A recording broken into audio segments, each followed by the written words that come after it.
او دا اخیرنۍ خبره لنډه کومه، امام ترمذی او بخاری او مشکات او پټولو کې دینه پس تاسو بیا خپل خوخه که هر طرف ته زی تاسو خپل خوخه د ما دا غاړه په دې موضوع کې اربان اخلاص کړه چې اخلاص مپرې دی په عبادتو کې، الله رضا مپرې دی، مخلوقاتو د پاره تلاوتونه او ذکرونه مکړي، قسم دی که دوی تاسو له آخرت کې هیڅ هم نشي درکولای، نه په دنیا کې څه درکولای شي او نه په آخرت کې درکولای شي. نبی علیہ السلام فرمائی حدیث تے قیامت پو ورځ باندې با ټولنا اول حساب کتاب چا سره کی تاسو ته پته ده؟ شهید سره. حضور مبارک فرمائی ټولنا اول به شهید را وستای شي، او چې کله شهید الله مخې ته ودري، حدیث الفاظ دادی نبی علیہ السلام فرمائی الہ العالمین ورته فرمائی سب ورته فرمائی فما عملت فیها، ستاز ما د پاره په دنیا کې څه شی کړی دی، تعالی مادا نعمت در کړه، نعمتونه به ورته حدیث اوږد دی، زه مختصر کوم، نعمتونه به ورته یاد کړه، تعالی مادا نعمت در کړه، سترګې، غوږونه، لاسونه، روغ صحت، ذهن، اگر چې موتا دې ته نعمتونه نه وایو ښه، موتا نعمتونه پیسو ته یو،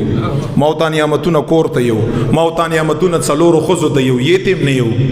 څلورو ښځې یو، کورونه او بنګلې، دا نعمت ته صحت او غوږونه او سترګې یو، دا خو ټولې دنیا سره یې موتا یو، ټولو نه لوی نعمت پست ایمان. عمر فاروق فرمائی نیک خزا او روغ بدن دی، ښه روغ بدن ته د عرب پتی چې تا بدن ختمې شی پکړې پاغې به ټول نعمتونه به ورته یاد کړه، بیا به ورته وایي تا ما لپاره څه شی کړی، نو دی بس ورته وایي قاتلت فیک حتی ویش یا الله ته مینې نه زه شهید راغلی یم، ما تا د پاره جهاد کړی دی، اعلی کلمت الله د پاره زه جنګېدلی یم، ستا د رضا او ستا د رضا دا ستا رضا او هلته به دا اخلاص اخلاص ډېر یادوي، اخلاص یعنی الله رضا، ستا د پاره جنګېدلی یم، داسې الله خو پوه دی په نیتو باندې. رسول الله فرمایي الله به ورته وفرمایي کذبته، دروغ وایي، شهید شوی خو زما د پاره نه، دی پاره شهید شوی چې خلک راته شجاع وي، خلک راته بهادر وي، خلک راته تکړه وي، اخلاص پکې نو، الله رضا پکې نو. الله ورته فرمایي حدیث کې فقط کیلا هغه ته ویلې شوی دي، ویلې شوی که نه ویلې شوی، خلک یې کنه چې بهادرو چې کوم سیز د پاره ته قربان شوی هغه سیز تا ته ملاو دی په دنیا کې، خلکو ویلي دي چې دا بهادرو، دا شجاعو، دا تکړو. نبی علیہ السلام مبارک فرمائی فرشتو ته الله تعالی څه وی سم یم بوزي، سم چې سم په خو باندې رواني الټه کړی په سر باندې بوزي، په سر باندې حتی القی فی النار، تر دې پورې چې ټولو اول به دغه شهید په اور د جهنم کې واچول شي. ولی په شهادت کې فرق شهید شوی نو، تکلیف ورته نو، ارڅ ټیکو څه شی پکې نو، اخلاص پکې نو. بیا به څوک راوغاړي، عالم به راوغاړي. نن دا مولانا صاحب چې دا په منبر باندې ناست دی او غټې غټې خبرې کا او خپل لاندې ناستو خلکو نه ځان بهتر ګڼي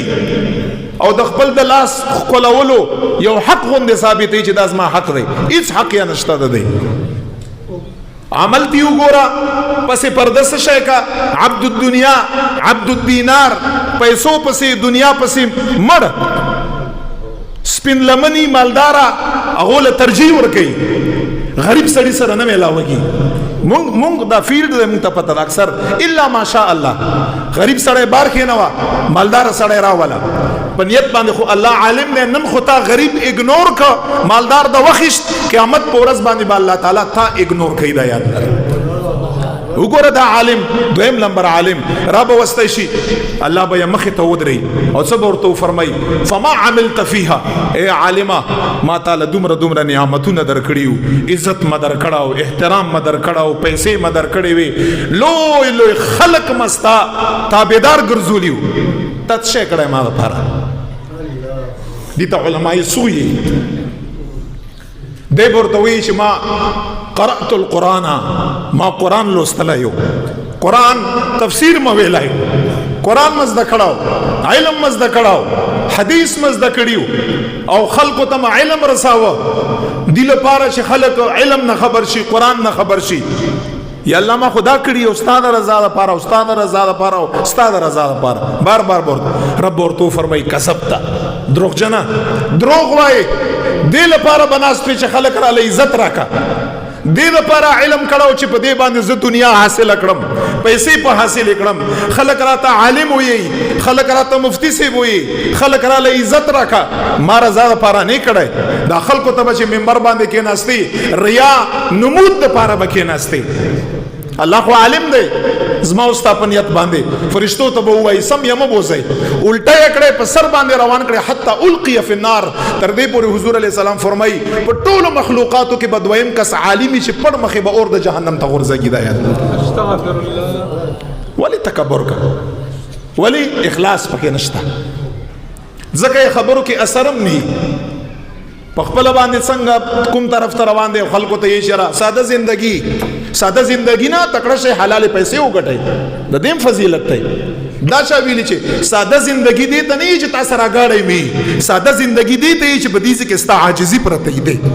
دي ته ساده زندگی کپڑے واچوي خسته خسته خوراکونه وکړي کورونه جوړ کړي ځان لبدي کې هیڅ شرعان پدې کې هیڅ قبح نشته تکبر په مکوا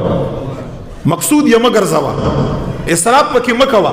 وکړه چې څه کوي وې ک بالکل حلال دي په خپل باندې چې مثالونه د عمر فاروق ورکی رضی الله عنه او راشد دوی عائشه او عشرت ته وګوره دروغجن دي دا پړ مخه به اور د جهنم لذي او دریم نمبر